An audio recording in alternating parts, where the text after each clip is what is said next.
Bom, boa noite. Agradeço o convite da Campus Party mais uma vez por estar aqui. Agradeço também a presença de todos. Imagino que estejam mais preparados por o que vai vir, né?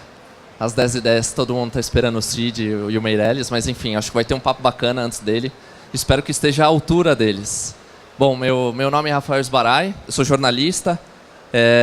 Trabalhei por 6 anos na Veja como editor de mídia social e de novos negócios. Faz pouco tempo que agora eu estou no Globo Esporte. Estou numa área chamada Produto e Inovação, que vai tentar unir jornalismo, tecnologia e a área comercial, né? Não sei se todos sabem, mas a minha profissão, a nossa profissão vive um pouco em crise e precisamos ajudar a monetizar o nosso conteúdo dentro da internet. E hoje nós vamos falar sobre informação e tecnologia, a ciência por trás das experiências da mídia no Brasil. E temos 2 convidados que eu vou deixar que eles se apresentem. Então, ao meu lado direito, nós temos o Diego aqui do Brasil Post e do outro lado, o Anderson do Catraca Livre. Primeiro eu vou deixar que eles se apresentem e depois a gente começa um bate-papo. A princípio, a gente vai começar a fazer uma sessão de perguntas e respostas. Caso vocês queiram fazer alguma pergunta, fiquem à vontade. Mas estamos tentando deixar pelo menos os 10, 15 últimos minutos da nossa conversa aqui para que vocês mandem alguma pergunta. Portanto, fiquem à vontade. Obrigado. Liga aqui, Oi. Pessoal, eu sou o Diego Iraeta, sou editor-chefe do Brasil Post, que é a versão brasileira do The Huffington Post. Não sei se vocês conhecem, o Huffington Post hoje é o maior site de notícias do Ocidente, ou seja, do mundo, portanto, com o maior número de visitantes únicos. Foi feito e pensado para a internet. E a gente está com a operação brasileira do Huffington aqui no Brasil há 1 ano e 1 mês. E, bom, vamos falar sobre o tema proposto. Já trabalhei no Portal R7, na TV Globo, na CBN, na Band News. Então, tenho bastante experiência de jornalismo e também com internet. Fiz mestrado em mídias digitais na Inglaterra, na University of Sussex. Então, também posso falar sobre, academicamente, né, cientificamente, como a gente pode falar de jornalismo e até de negócios em relação à internet. E é isso aí. Legal. Eu sou o Anderson, eu sou gerente de mídias digitais do Catraca Livre. Hoje o Catraca Livre cresceu e está entre um dos maiores portais de notícias do Brasil, no entretenimento, cultura, arte. Ele começou há 6 anos atrás, apenas falando sobre cultura gratuita na cidade de São Paulo. Hoje está em 12 cidades e já tem mais de 25 milhões de usuários únicos. E o Catraca nasceu com foco muito voltado para as mídias sociais, né? Todo o nosso conteúdo ele é pensado e produzido por jornalistas, mas com foco no Facebook, no Twitter, em todas as redes sociais. Então, vamos falar um pouco de algoritmos das mídias, jornalismo em mídias sociais. Legal, obrigado Anderson, obrigado Diego. Bom, o nosso papo aqui ele vai envolver automaticamente, né, informação e tecnologia. E dentro dessa união desses 2 elementos tão importantes para a nossa profissão, e imagino que para os leitores também, tem uma questão mega importante que é super nova, que é a questão dos algoritmos, né? Há menos de 20 anos, né, há menos de 2 décadas, em 98, o Sergey Brin e o Larry Page fizeram uma tese de doutorado numa universidade, criaram um algoritmo que começou a mudar o jogo e a história de muitas coisas, principalmente do nosso universo aqui da comunicação. E eu acho que a mesa tem 2 expoentes aqui que podem nos ajudar e vão contar um pouquinho dessa história, de 2 trajetórias muito bacanas, né? O Huffington Post, para depois virar o Brasil Post, aqui em sua edição brasileira, ele trabalhou muito tempo com o Google, muito tempo em SEO, para que seus conteúdos fossem exibidos nas primeiras páginas de busca e cada vez mais reconhecidos. Hoje o trabalho do Huffington Post é uma referência, não só dentro, né, do Huffington Post, mas para todos os jornalistas no mundo todo. E temos o Catraca Livre num universo um pouco mais próximo hoje de rede social, né? O trabalho que eles fazem no Facebook também é muito interessante. E aí a primeira pergunta que eu faço para vocês é: qual é o impacto, né, do algoritmo no dia a dia do trabalho de vocês e na estrutura do projeto que vocês têm, tanto no Brasil Post quanto no Catraca Livre? Na verdade, ele impacta toda a estrutura de uma redação, né? Eu estou no Catraca há 3 anos e quando eu entrei lá para criar a área de mídias digitais, que não existia muito, todos os jornalistas, eles escreviam e pensavam para home. Eles pensavam como o conteúdo deles ia aparecer na primeira página. Muito como era o jornalismo do papel, da revista. Então, vou pensar na home, né? E quando eu entrei lá para criar essa área de redes sociais, de mídias digitais, a gente mudou todo o formato da redação para trabalhar para as redes sociais. Não que a home seja descartada totalmente nesse momento, mas os jornalistas começaram a perceber que quando ele pensava numa chamada diferente para um Facebook, num tweet, numa chamada diferente para o Twitter, ou numa foto diferente para trabalhar a matéria dele no Instagram, ele via que o conteúdo dele ia ter um impacto maior. Mais pessoas iam visualizar e comentar e compartilhar o conteúdo dele. Então, houve uma mudança na redação como um toda para que as pessoas os jornalistas dentro da redação olhassem para, não só para a primeira home, mas todo mundo começou a pensar também as mídias digitais. Então, a redação como um toda, e até eu falo como um toda, porque fisicamente a gente mudou a estrutura do Catraca também, colocou telões para as pessoas começarem a observar os Trend Topics, o Google Analytics, para as pessoas olharem o Trends do Google, para as pessoas olharem a primeira página que já não era mais a home, sim o Facebook. Então, toda a estrutura começou a voltar para as mídias digitais, para as mídias sociais. Então, os jornalistas quebrou um paradigma e foi até difícil isso, porque antes eles pensavam muito home, fiz minha matéria, publiquei no WordPress aqui e está no ar, beleza.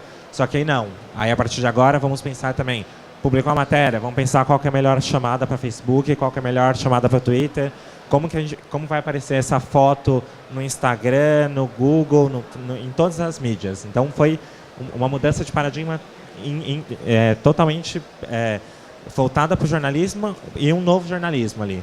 Deixa eu só tirar uma dúvida antes de passar a bola para o Diego. Qual que é a média de idade da redação e quantos profissionais tem? Eu faço essa pergunta porque dentro do universo da comunicação, principalmente dentro das redações, sempre houve um público reticente a essas novas plataformas que pelo menos tem uma década, né? O Facebook completou ontem 11 anos, o Twitter é de 2006, tem 8 anos, vai completar 9 agora. Então, são coisas que há menos de uma década não existia.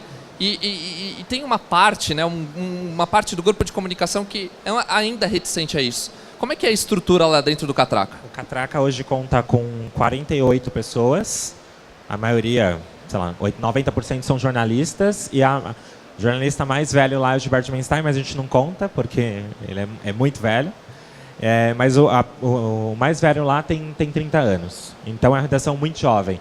Mas mesmo sendo uma redação muito jovem, a maioria universitários ou que acabou de se formar, os jornalistas lá que a gente contratou nesse período, e que a gente não tem mais esse problema, e a gente percebia isso, que ele saía da faculdade já com a mentalidade do impresso ainda. Ele saía da faculdade sem pensar no digital, sem saber regras de SEO, ele nunca viu na faculdade o que era algoritmo do Facebook, ele não sabia o que era escrever palavras-chave, tags. Então, os jornalistas que estavam no Catraca meio que mudou a mentalidade através de treinamento e tudo mais, mesmo jornalistas mais jovens, saindo da faculdade com essa problemática.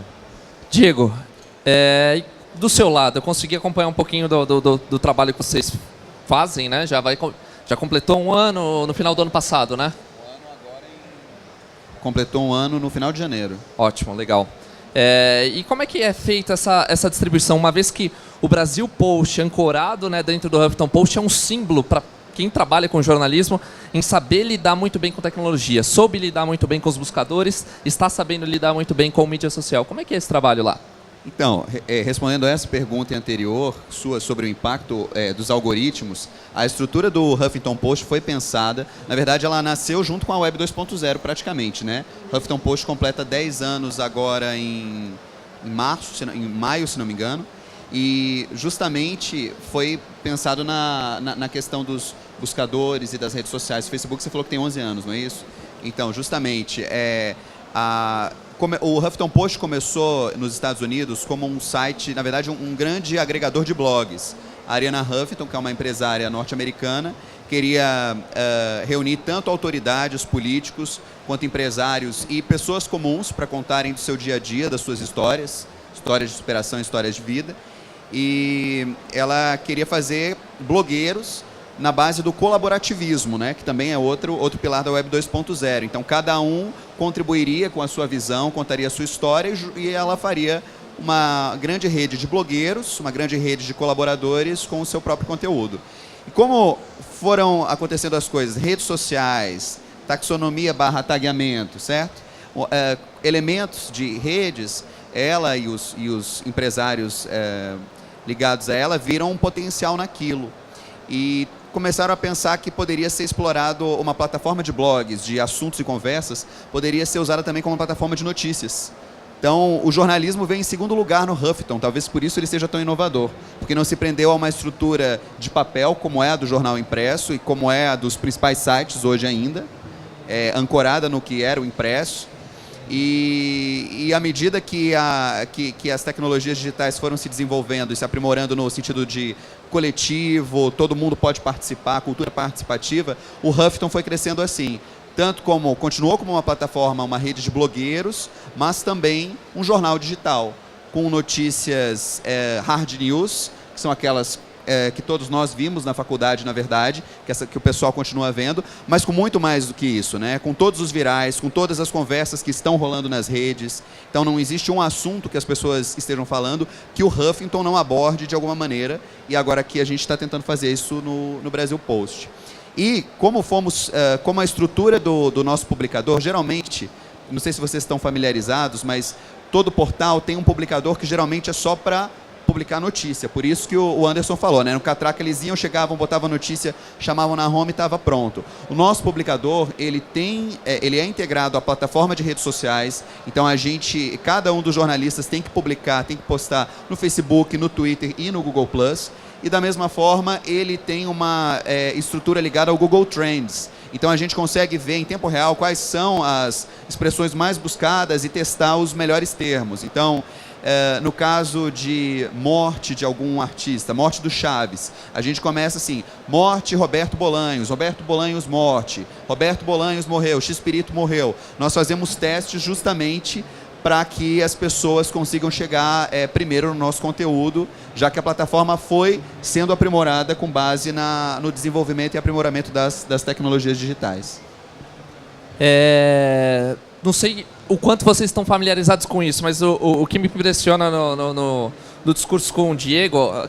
Quem que mexe aqui com WordPress ou Blogger, plataforma de blogs? Levanta a mão, deixa eu só começar a entender e interagir mais com o público.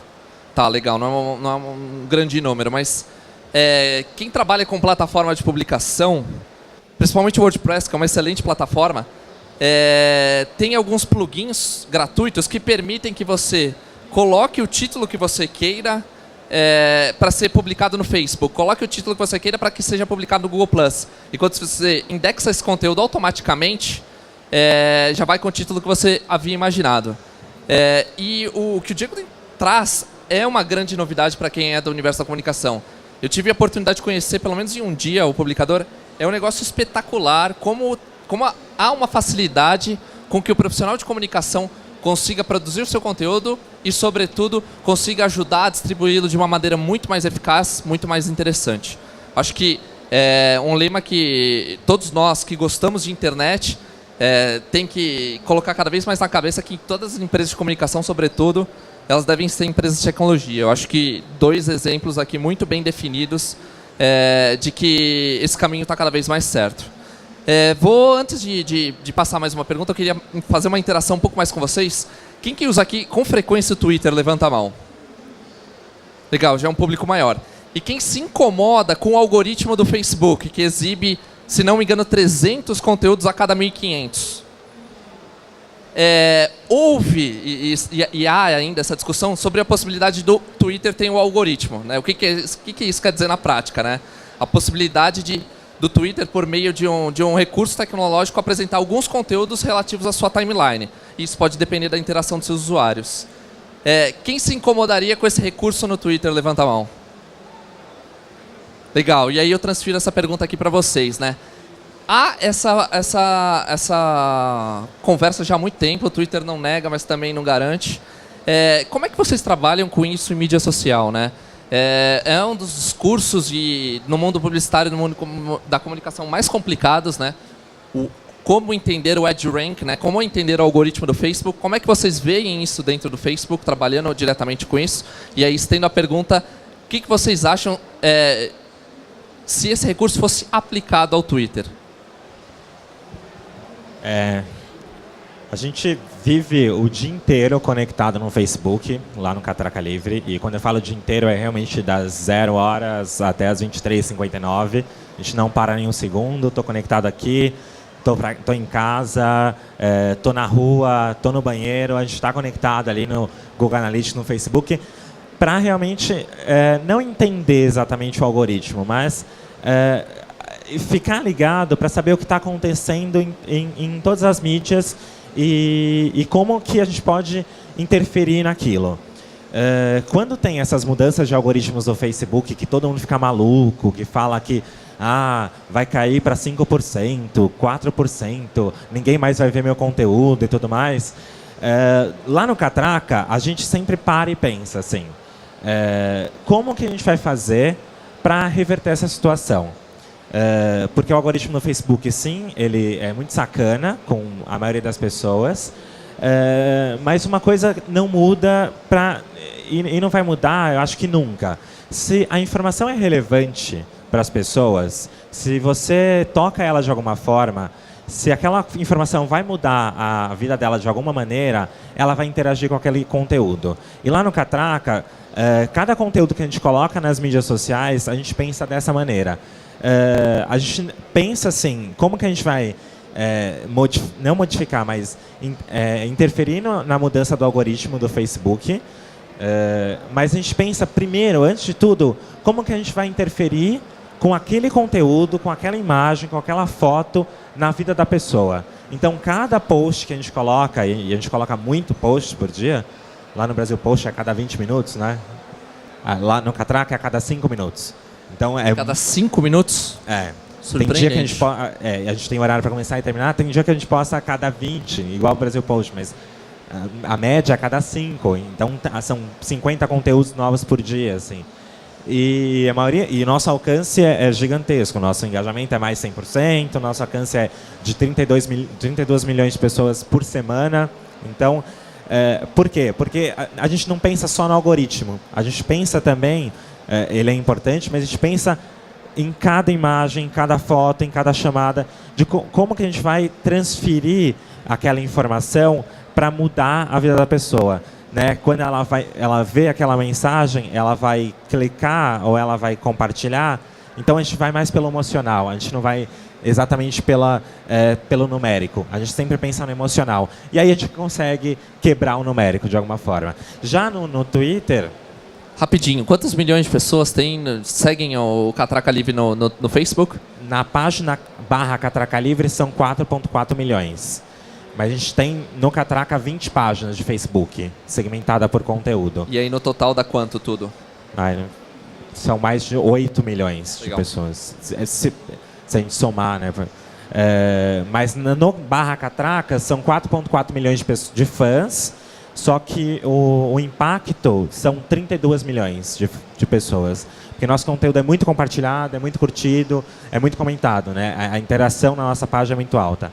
Agora, pela questão do Twitter, eu me sentiria, sim, muito chateado se o Twitter colocasse o algoritmo, porque eu sou fã do Twitter, fico no Twitter o tempo todo, e não vejo o Twitter tendo a mesma experiência do Facebook. No Facebook, realmente, há uma necessidade de seleção de pessoas ou páginas que aparecem na minha timeline. No Twitter, não. No Twitter, eu sigo só quem eu quero realmente ver. Então, eu realmente me sentiria chateado por essa mudança, e eu acho que a maioria do público do Twitter se sentiria chateado como eu. E para o jornalismo seria muito mais complicado, porque hoje a gente percebe que as pessoas seguem as páginas de notícias no Twitter para receber aquele conteúdo. Então, se Se ela está seguindo o Brasil Post, a Folha de São Paulo ou o Globo, ela quer receber conteúdo desses veículos e não quer que venha uma seleção do que é mais relevante ou não para a vida dela naquele momento. Eu acho que para um veículo novo é um pouco mais complexa a trilha. O Catraca Livre tem números muito maravilhosos, né? A gente tem 170 mil likes no Facebook, mas o nosso alcance também é alto, chega a 11 milhões, assim, nesse momento está em 9 milhões, porque as pessoas compartilham muito mesmo o conteúdo do Brasil Post. E é um desafio saber como lidar cada vez mais com assim, os algoritmos tão diferentes. Uma coisa que a gente fez e que está dando muito certo é publicação de vídeo.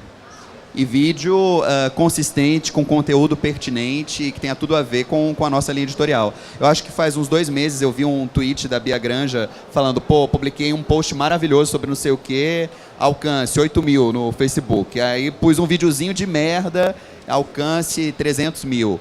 E por isso que assim, desaponta um pouco a gente quando achamos que um post tem tudo para dar certo, para virar, e aí não tem tanto alcance, sendo que fofurice, gatinhos, por exemplo, sempre vão ter muito alcance. Mas o legal de fazer a experiência com vídeos é que a gente, além de ter vídeos diários com as 3 principais notícias do dia, é um vídeo que a gente está fazendo que tem um aspecto meio L-Media até, sabe? Que tem ali, né, imagens, as headlines e as pessoas estão replicando a nossa experiência de vídeo, inclusive na empresa.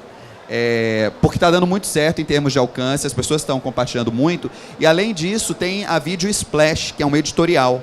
Então, por exemplo, tem um editorial que a gente fez que foi até agora o mais bem sucedido, foi comparando a cobertura do Charlie Hebdo na França com as mortes na Nigéria, mais de 2, 3 mil mortos pelo Boko Haram, ninguém falando disso na imprensa nacional. Eu mesmo gravei o editorial e esse vídeo teve mais de 1 milhão de views no Facebook. Então, condensou um conteúdo emocional, né, aí pegando o que você falou, Anderson, de beleza, um conteúdo que mexa com as pessoas. Mobilizamos porque falamos. Por que dos nigerianos ninguém está falando? E por que dos franceses, que são 18, 19, enquanto são 2 mil nigerianos, todo mundo está falando? Ao gravarmos esse vídeo, a gente conseguiu alinhar um conteúdo com um conteúdo emocional, se posicionou, porque o Huffington faz isso, ele é a linha editorial de empoderamento das minorias, e, além disso, também usou o algoritmo do Facebook, a nosso favor, no caso, né? Então, a gente conseguiu 1 milhão e 300 mil views. Nunca pensei que eu fosse fazer um viral, mas no Facebook, não no YouTube. E além disso, a gente chegou aos africanos, que foi o mais legal. E os africanos começaram, africanos que moram no Brasil, ou mesmo africanos de língua portuguesa, começaram a compartilhar muito o nosso conteúdo pró-Nigéria, e falando, nossa, que bom que há outras pessoas no mundo que estão querendo saber da África. Então, essa foi uma experiência muito do caralho, que está dando muito certo, assim, vídeos editoriais, temas polêmicos, a gente faz pelo menos um por semana, e diariamente, de segunda a sexta, tem um vídeo com as principais notícias. Legal. Quem acompanha aqui o Catraca ou o Brasil Post no Facebook ou no Twitter? Levanta a mão. Legal, ó. Boa parte dos fãs já está aqui presente. Acho que uma questão que vocês já começaram a conversar, eu queria até que vocês compartilhassem isso de uma forma mais intensa. O que tem dado certo no Facebook e no Twitter profissional, né, do Catraca Livre e do Brasil Post? O autoplay foi instalado pelo Facebook recentemente e percebe-se, né, o Diego já muito bem mencionou, que ele está dando muito mais visibilidade a um vídeo do que a outro conteúdo. Que tipo de recomendação vocês, né, têm a fornecer a todos nós aqui, uma vez que o nosso conteúdo é disputado com os de vocês, né? Então tem uma economia de atenção, uma disputa de atenção muito grande. E o que vocês acham que tem dado certo que vocês fizeram? E aí o Diego já começou a falar e o Anderson pode complementar. E o que vocês faziam e não fazem mais? O lance do vídeo, realmente, a gente percebe, vocês devem perceber também que aparece milhões de vídeos na sua timeline, que está funcionando muito. Hoje mesmo eu fiz um teste de colocar um vídeo que era um pouco mais, não era editorial, mas era um pouco mais de brincadeira, que era uma piscina de bolinha dentro de uma casa inteira, mais lúdico, e em menos de 2 minutos, mais de 100 mil views. Isso é meio louco, você não consegue entender exatamente qual que é o lance do algoritmo do Facebook. Então, vídeo a gente coloca muito, e às vezes a gente não coloca um vídeo que fala de um conteúdo específico, mas coloca um vídeo que é um vídeo para ilustrar alguma coisa. Então, se eu estou falando de um assunto que é gastronomia, eu posso colocar um vídeo de gastronomia, mas não relacionado àquela receita em si, mas para ilustrar. E está funcionando bastante. A gente consegue levar muita gente do Facebook para o site do Catraca ou para as outras mídias através do vídeo. Uma coisa que a gente também está fazendo é apostar em horário quebrado. A gente testa muito e eu conheci a plataforma do Brasil Post. Eles têm uma coisa que quase ninguém tem, que é realmente quebrar o horário por 9 horas e 23 minutos, que agora a plataforma do Facebook está deixando colocar, mas se você vai mudar, você não consegue. Às vezes a gente coloca o mesmo post a 0 horas e o outro no dia seguinte a 1 e 1 minuto de diferença. 1 minuto de diferença faz grande diferença para chegar a informação no usuário. A gente está testando isso. Uma coisa que a gente fazia antes e a gente não faz mais é publicar muita foto. Antes todos os posts era uma foto gigante com um link para uma matéria, um conteúdo de foto. A gente diminuiu muito. A gente está colocando o formato link. E o que a gente está testando bastante e tem funcionado é a página do Catraca Livre postar em outras páginas. Então, por exemplo, a gente tem uma dica dos Beatles. O Catraca Livre, como página, vai na página dos Beatles, que é aberta, e publica na página dos Beatles. O que vai acontecer que a gente percebeu? Somente os fãs do Catraca que curtiu a página dos Beatles vai ver aquele conteúdo. Então, a gente atinge um público que é um público segmentado. É um público que já vai curtir, já vai ter uma interação maior com aquela matéria. Então, está funcionando. Isso está funcionando bastante. E como tem sido essa recepção do leitor com esse tipo de estratégia? O leitor, pelos comentários, o leitor não percebe muito o que está acontecendo na timeline dele. Ele, é mais um post do Catraca Livre. Né? Só que é um post mais segmentado. O Facebook abriu agora para algumas páginas a segmentação de post por temas. A gente não começou a testar isso ainda, mas quando a gente faz essa publicação na página de um outro, a gente já vê que tem uma resposta muito maior. E a criação de eventos. A gente começou a criação de eventos. Claro, o Catraca Livre ele divulga eventos, né, em 12 cidades, então é mais fácil para a gente criar eventos. E quando a gente cria um evento, por exemplo, da exposição do Castelo Rá-Tim-Bum, a gente fez a parceria com o MIS para criar um evento oficial. A gente também no evento a gente deixa um público que é um público que já está selecionado. Então aquelas pessoas que estão naquele evento da exposição do Castelo Rá-Tim-Bum, elas curtem o Castelo Rá-Tim-Bum de alguma forma. E a gente consegue trabalhar outros tipos de conteúdo naquele evento. Então publicar trilha sonora, publicar receitas relacionadas ao Castelo Rá-Tim-Bum, publicar fotos e vídeos relacionados à exposição. Então a gente meio que cria um cluster de pessoas que já estão mais próximas daquele assunto em si. Bem legal essa estratégia de evento, né? Realmente tudo a ver com Catraca Livre. Bom, a nossa experiência de vídeos tem sido bem sucedida mesmo. Eu acho que um diferencial do Brasil Post, que está competindo com Folha, com G1, com tantos outros, é que a gente tem muita opinião. E opinião costuma ser mais compartilhável que a informação, ainda mais informação dura e seca dos sites que ainda não se adequaram tanto à linguagem da internet. E além dos blogs, tem a questão do Video Splash, do Video Splash, que é esse editorial. Então é muito mais compartilhável e geralmente vai muito melhor opinião do que informação na timeline mesmo das pessoas, no feed das pessoas. Então essa é uma das estratégias. Até o hard news nosso tem mudado um pouco.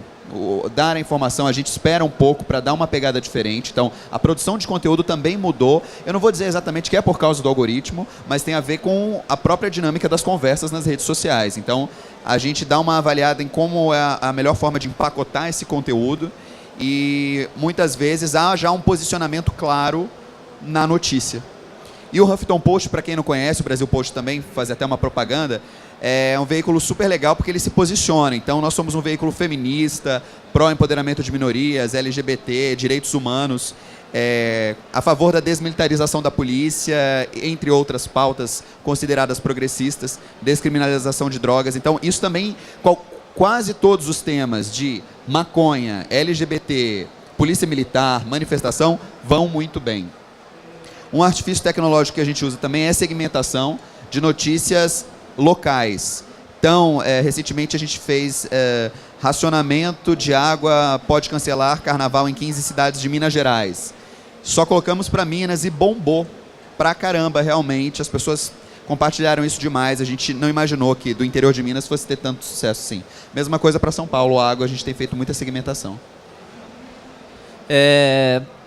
Antes de abrir as perguntas ao público, caso alguém tenha, fazer mais uma pergunta para fechar uma pergunta aqui pro pessoal. Quem faz aqui uso do Snapchat? Levanta a mão.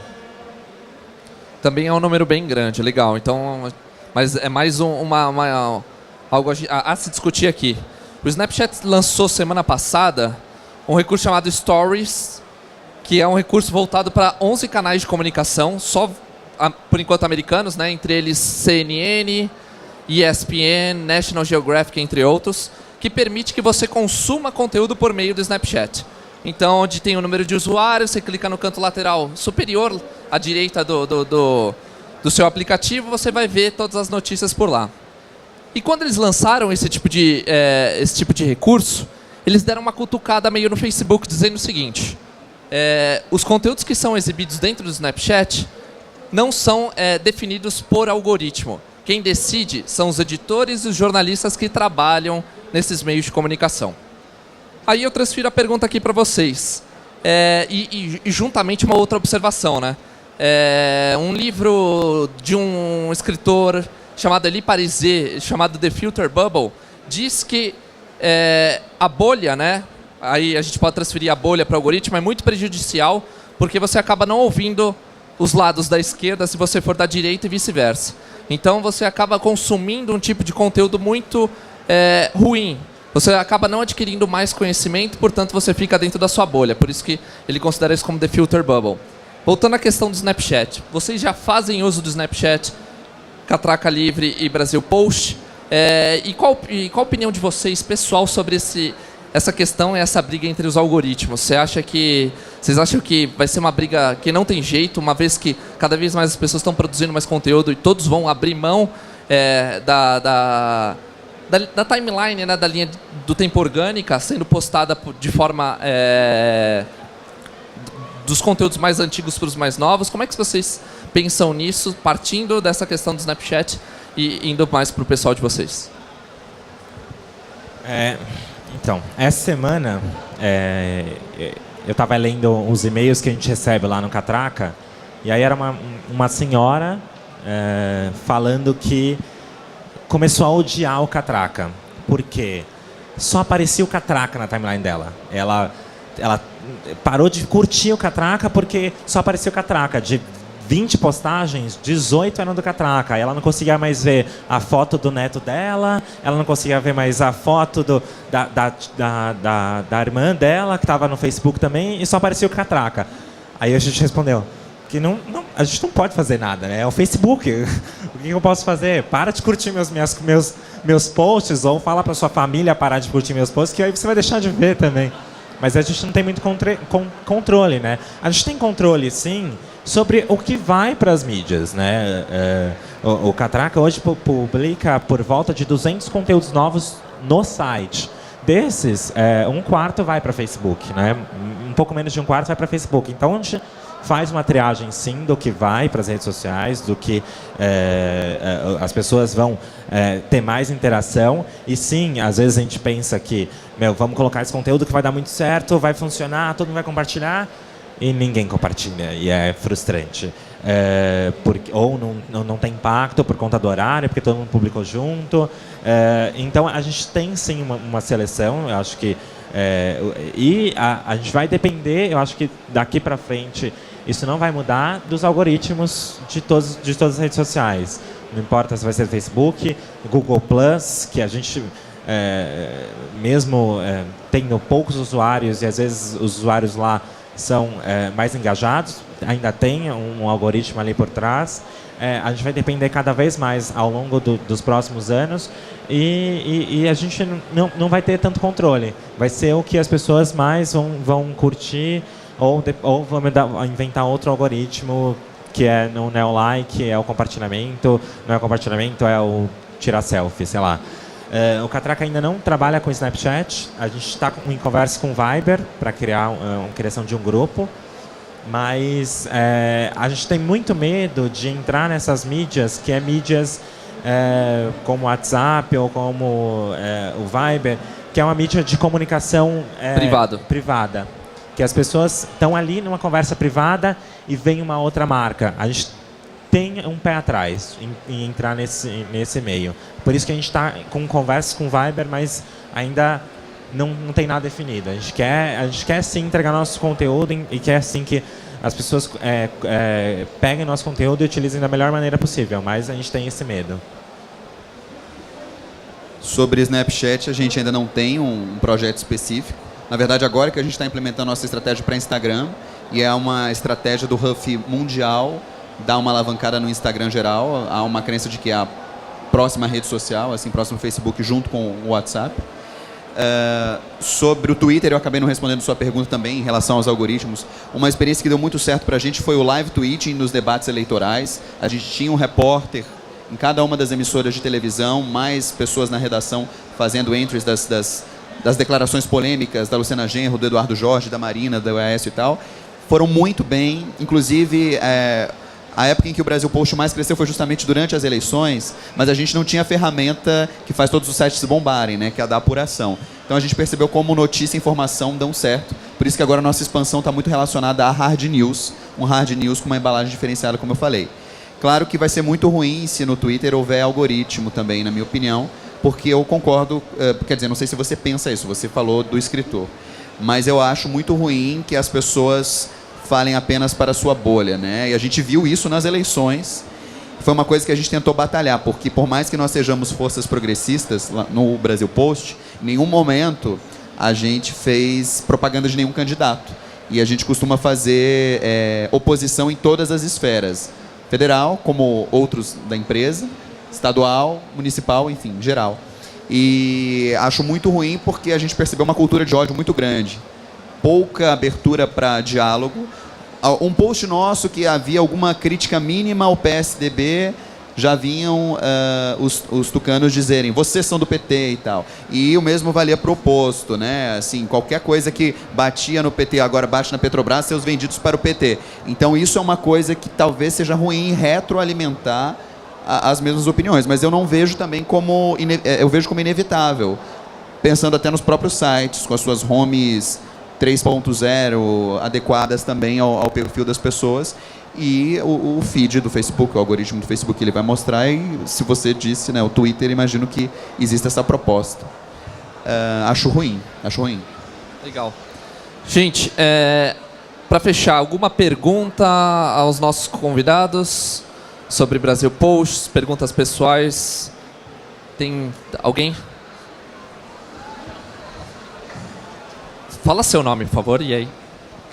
Meu nome é Júlia e eu queria falar sobre essa parte do Twitter, sobre não ter um algoritmo que o Facebook tem. Eu não sei se vocês notaram, mas o app do Twitter, eu não sei se por uma falha do aplicativo ou o quê, ele acaba fazendo essa seleção, esse filtro de postagens. Ele não te mostra tudo. Tu entra no Twitter de uma pessoa, tu não vai ver tudo que tá ali. Aí tu pegando o computador, tu acaba notando que tinha bem mais postagens daquela pessoa no caso. Vocês acham que isso, para quem precisa utilizar a plataforma móvel, pode ter algum problema com isso? Principalmente se for para, por exemplo, um perfil jornalístico, alguma coisa assim. Pode acabar gerando algum problema? Eu acho que pode gerar, porque pode se parecer que só determinado tipo de notícia é veiculado, né? E não está tendo ali o recorte global. Mas também está relacionado acho que ao próprio uso das pessoas. E eu mesmo percebo isso no meu perfil. Assim, no meu feed não entra todo mundo que eu sigo. Mas também é uma espécie de seleção que o Twitter está fazendo para a gente. Acho que seria legal isso também, né? Jornalistas em quem a gente confia, ou sei lá, veículos em quem a gente tem tem credibilidade junto a gente, fizessem essa seleção. Também seria bacana. Não sei se vocês perceberam, mas tem um novo recurso, e aí, só complementando a resposta da Júlia, que é tweets que você perdeu. Acho que não chama dessa maneira, mas é um pouco parecido. ele é sempre exibido na sua timeline, logo quando você começa a rodar os conteúdos dos seus amigos. Então não é um princípio de algoritmo, mas é alguns conteúdos que o Twitter considerou importante que são exibidos para você de acordo com a sua rede. Twitter eu não sabia disso, mas só pegando a questão do mobile, eu acho que o mobile vem para as pessoas consumirem mais conteúdo. Só para você ter ideia, hoje 80% da audiência do Catraca é via mobile, é via celular. Então 20% só desktop. Então o mobile só veio para que as pessoas consumam mais conteúdo e não importa onde, e não importa o local.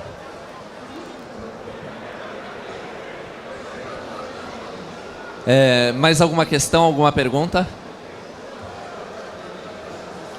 Eu acho que ali em cima tá... tem duas aqui.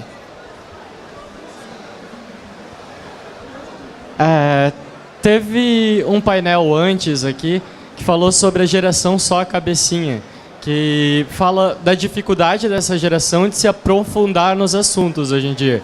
Então ela lê o título no Facebook, já sai compartilhando e fala daquela notícia sem nem mesmo ter lido sobre ela. Você falou do Snapchat. Não dá numa notícia no Snapchat. Eu vou receber o título, eu vou receber a manchete ali.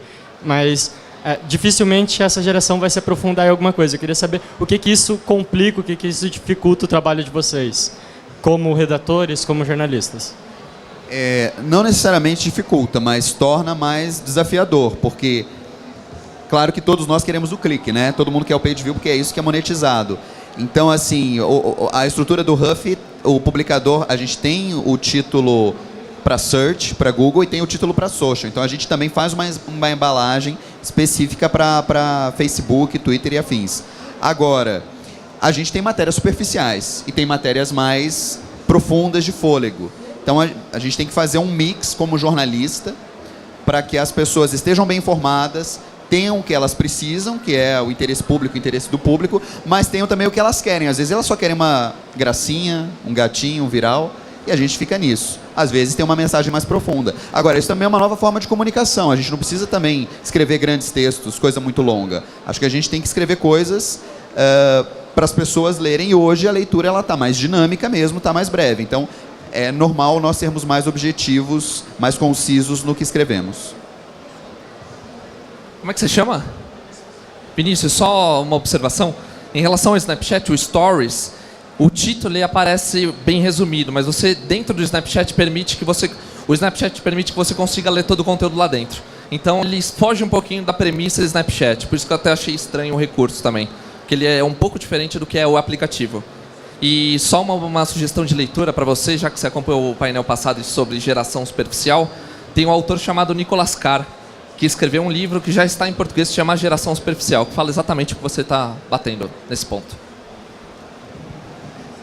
Eu concordo plenamente com o que você falou e realmente essa geração é a que está no momento, e nosso trabalho não vai ser agora fazer o máximo que para não mudar isso, mas se adaptar. A gente vai ter que se adaptar. O jornalismo atual vai ter que se adaptar a essa nova geração, porque essa geração é a que vai existir nesse momento. Última pergunta aqui da mesa. Para Catraca.